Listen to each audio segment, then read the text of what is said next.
Hello everybody, my name is Ling Mikwa. Today we're going to be talking about apologies. So whenever we're in any relationship, no matter if it's friendship or if it's partnership or if it's basically the relationship between you, your family or your friends or a stranger, apologies always seems to be different. Some people would think that apologies are something that's easy to say.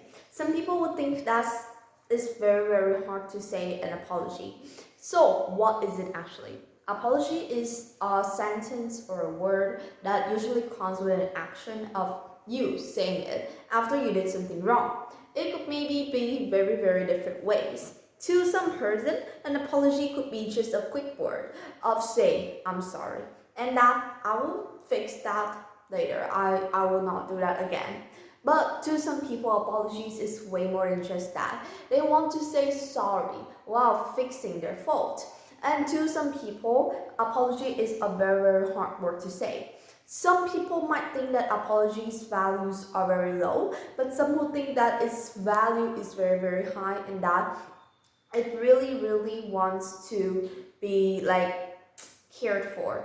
And so that is why so many people up until this day there are two types of apologies. Some people could be the biggest apology people that you ever see. They always say apologize, but will they fix their fault or not? We don't know. Usually not. But that is the first type of person. Secondly, there comes the type of person that never says sorry. But that type could be fixed into two groups. First is the type of people that never say sorry but will still fix their fault. Second is the type of people that never say sorry and they actually never mean to be sorry or anything. And so what is the problem with that is because different people have different values, have different perspectives regarding the word apologize. But everybody will say sorry once or maybe somewhat in their later life anywhere. And so apology is a normal word. You could say it in any forms of word. You could say it in 2 seconds. I'm sorry. Or you could say it for forever when somebody really is not wanting to forgive you. An apology may sound normal, but if the apology is given correctly, if that apologize, if those beautiful words were paired with real actions, with real grief, with real moral grief, then that will be something that's very valuable. And anybody that could be able to bring to other people that value of an apology really is someone that is very compassionate, and that's someone that you should really be happy for still keeping connection with them. What's the point of it? Because a lot of people ego are too high. Their ego is bigger than themselves. They think that they really aren't that wrong, or they just can't say out the word sorry.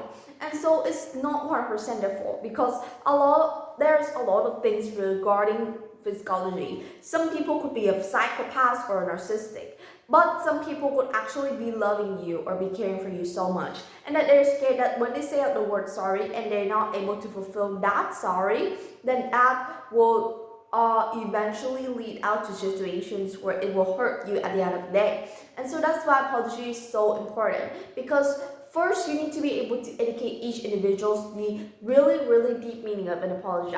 Second is that you need to be able to ensure that they understand what are the 3 steps of apology. First, you acknowledge your fault. Second, you say sorry to that person. This step is not mandatory, but it's very needful. And lastly is the actions that come with it. So an apology should be, first, you look at yourself. What did I do wrong? Second, you say sorry to that person. For example, I may have always forgot to clean my room after like inviting my friends over, and my mom isn't very happy with it. So first I need to acknowledge that it's my fault that I didn't clean my room, because first it's my room anyways, and second, usually if I don't clean it, then my mom should clean it for me, and that's not good at all because it is my room. Secondly, I say sorry to her. I'm sorry mom, I won't do it again. And then thirdly is that in the future when I invite my friends over and I make a mess, I would clean my room by myself without any notification from my mom. And that is a real apologize. So a good apologize not is an apologize that is not just pure words, but that's when you're able to reflect back to yourself and be able to fix your faults. And that's when apologize matters so much. Thank you so much for listening and goodbye.